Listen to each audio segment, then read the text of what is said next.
For 100,000 years, humans have looked up at the night sky and wondered about those awesome points of light. What are they? What are they made of? How did they get there?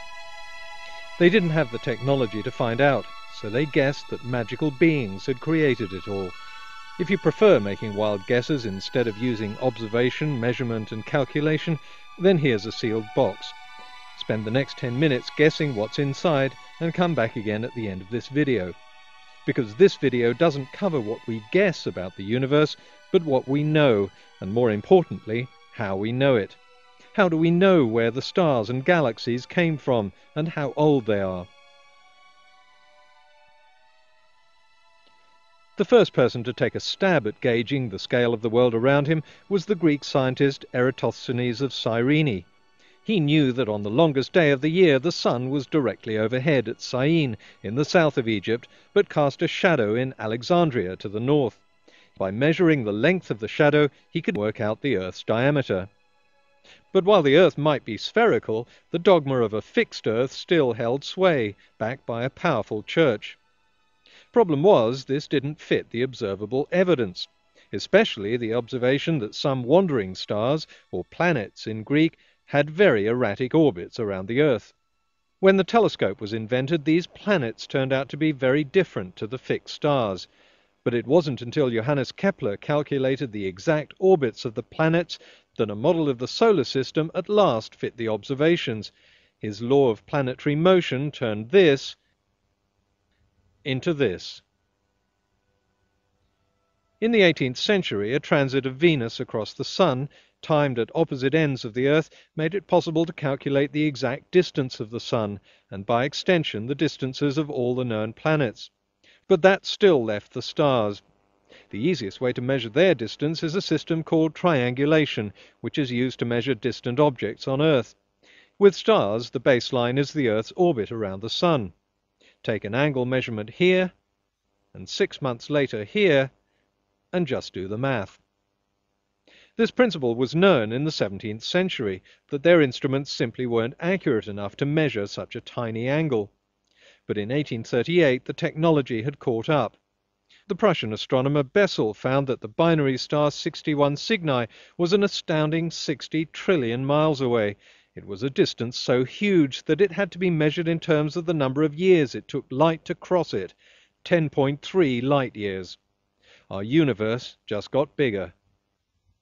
Triangulation only works for stars up to 100 light-years away, but it was a start. Knowing the distances of these stars, astronomers could work out the relationship between a star's distance and its brightness, because closer stars are generally brighter than distant ones. Using this calculation, they could now estimate the distance of the faintest stars they could see. It was only an estimate, but our universe got bigger again. We seemed to be on the edge of a huge wheel of stars in space. While the brightness of a star gives us an estimate of its distance, confirmation comes in another trick of triangulation. In 1987, a star was seen to explode inside our galaxy. The exploding star is called a supernova, and it's very bright. As it happened, this particular supernova was surrounded by a huge gas cloud far out into space. The light from the exploding supernova raced across the gap, and 8 months later it hit the surrounding gas cloud. Cosmologists saw the reflected glow. We know the speed of light, so we know how far it can travel in 8 months. And that means we know the distance between the supernova and the gas cloud. All cosmologists had to do is measure the angle between the two as seen from Earth, and once again it's simple triangulation. We can work out the distance of the supernova, 169,000 light-years. That means we're looking at an event that happened 169,000 years ago. Our universe was now huge. By simply observing and measuring, we'd calculated a scale in time and space that was far greater than Bronze Age people ever imagined. But one question still confounded scientists. What are all these stars made of? To understand the evidence, we have to understand the atom. There are around 92 different types of atom, known as elements. They differ in the number of electrons, protons, and neutrons they have. When an atom emits light, it absorbs the light of particular wavelengths. Each element absorbs a different set of wavelengths. We can see these absorption patterns as lines when we look through an instrument called a spectroscope. This one shows the spectral lines of three elements that were very familiar to early 19th century scientists: hydrogen, lithium, and oxygen. But when the French astronomer Pierre Janssen pointed a spectroscope at the Sun in 1868, he found a set of spectral lines no one had ever seen before. It was a completely unknown element. He called it helium, after the Greek word helios, the sun. The new element also showed up in stars, along with another abundant element, hydrogen.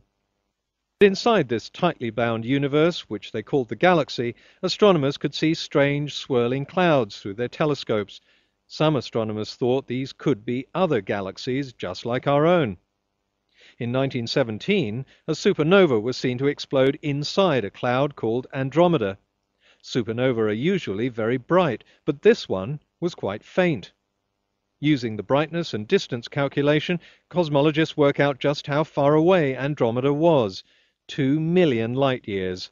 That put it well outside our own galaxy, and triangulation showed just how big it was, about the size of our own galaxy. The universe, it turned out, extended well beyond our own cluster of stars, and millions of years back in time. American astronomer Edwin Hubble soon discovered that other galaxies were even further away. He also confirmed an observation that they were all moving away from us at incredible speed. Those furthest away were going the fastest. In other words, our universe was expanding, as if we were caught up in a huge explosion. How do we know this? I'll explain with a more prosaic example. When you watch a car speed past, sounding its horn, the pitch seems to change. As it's coming towards you, the sound waves are bunched up, so the horn seems to have a high pitch. As it passes by, the pitch suddenly drops, because now the sound waves are being stretched out. This is called the Doppler effect. Just by measuring the change in pitch, an observer can calculate the speed of the car, and whether it's coming towards him or moving away. We can do the same with stars and galaxies, using light instead of sound. If a galaxy is moving away, the spectral lines will shift towards the red end of the spectrum. The opposite happens if a galaxy is coming closer. They move towards the blue end.